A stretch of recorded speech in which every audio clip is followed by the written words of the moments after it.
and then function, yeah. So until now, we know for loop, right? We learn how to make an if statement. We know, what is the conditional, how can we, compare this kind of information, right? But in terms of the visualization consists of multiple parts, as I said, like pre-process, pre-process, or process, post-process, post-process. It depends on you, how you're gonna put your data before visualization. So what I'm trying to say is that there's one function that we can use in multiple time in your process or pre-process or visualization time. So we need to modularize the function. We need to isolate the function, right? This is really important for the computer science in terms of developing the architecture, not architecture, the software architecture for visualization. So how we, isolate the problem, and then we create a particular feature or functions in an isolated way, and then we have like 10 of different types of function here, and then on top of this level, we create the other function, yeah, that cook the low-level function. We make some level of the complexity, yeah, and then if you find some problem or some, you need to make some debug, then you know quickly which one is breaks, right? So in this context, I think I can talk to deep, but just what I want to talk is so we can make a function, yeah. So now we have a def. Def means definition. So you can have def and then space and then make some name, your own special name, and then parenthesis and colon, and then one more tab, and then you can do whatever you want. Yeah, even the function call the other function. This function call the other function. You can design your own system, but now we can just focusing on how we create a function here simply. So here, if I execute it, that one is execute, and then the sum function is on the memory actively.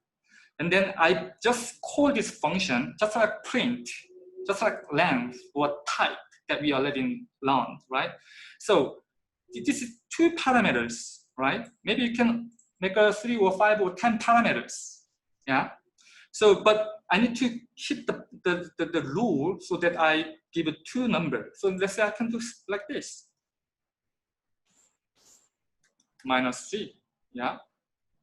Then maybe I can do like a 1, yeah?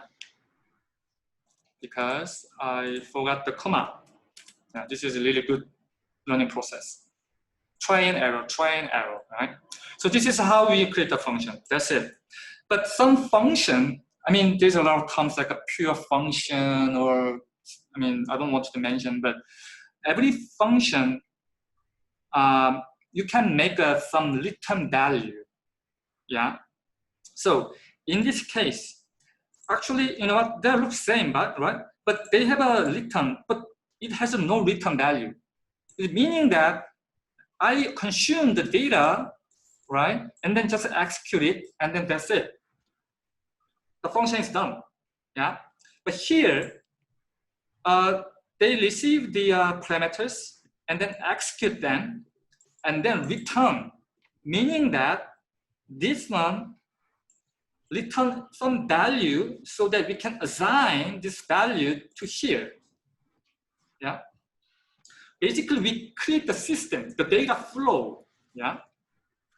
So let's say, I can say like every function, I think this is a good habit to, every function has a return value because we can make an explicit, computation thing. So I think that this is a better approach, even if they are print, yeah, because we have no idea what's going on inside of this, but at least we know, okay, this is input, and this is output. This is like a machine learning, this black box.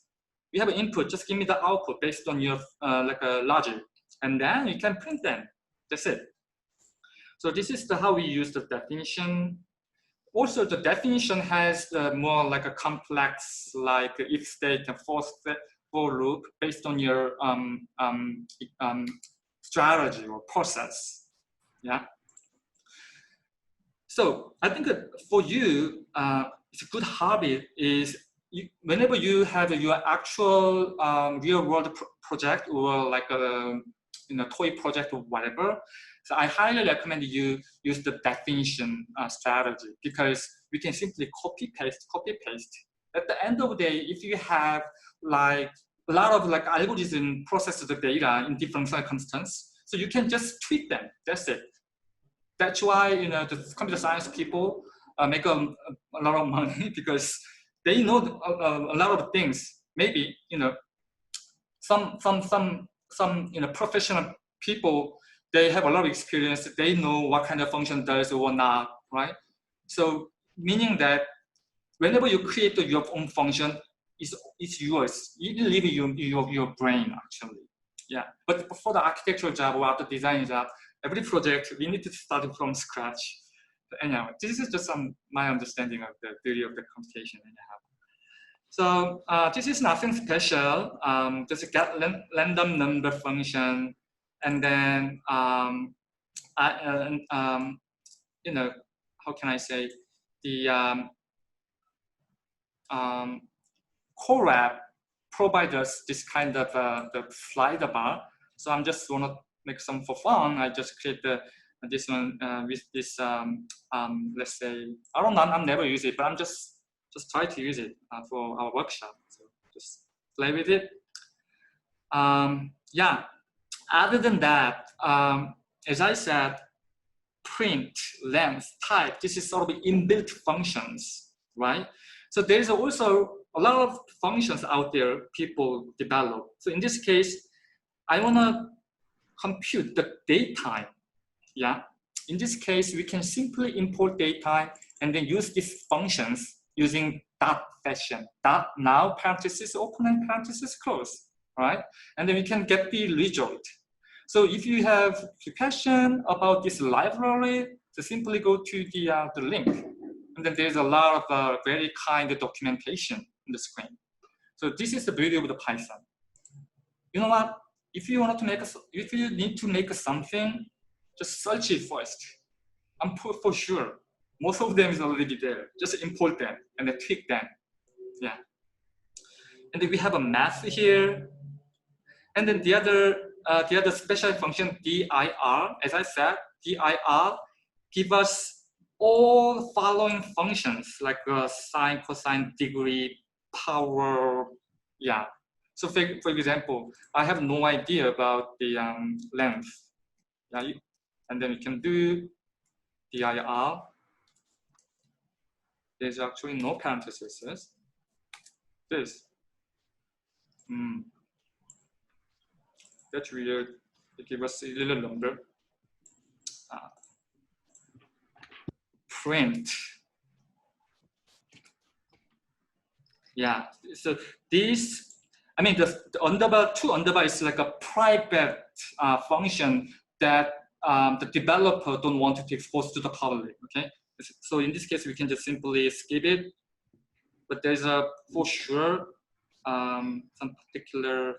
Yeah, I mean, I don't know. No, there's no function. There's no like a particular function below belongs to the length. The length itself is the function. So maybe after 3 days we're gonna learn class object. At the times I can tell you what is the dot operation. Anyhow. Yeah. So as I said, think of Python. It is absolutely super great material for those who wanted to learn Python. And the Code Academy, also when I learned Python in the first place, I used this website actually. Yeah, that one is really fun. And then this documentation is about Python itself. Yeah, if you have any like a question or tutorial library, there's a lot of pretty big community, I think, for the Python. So, any question?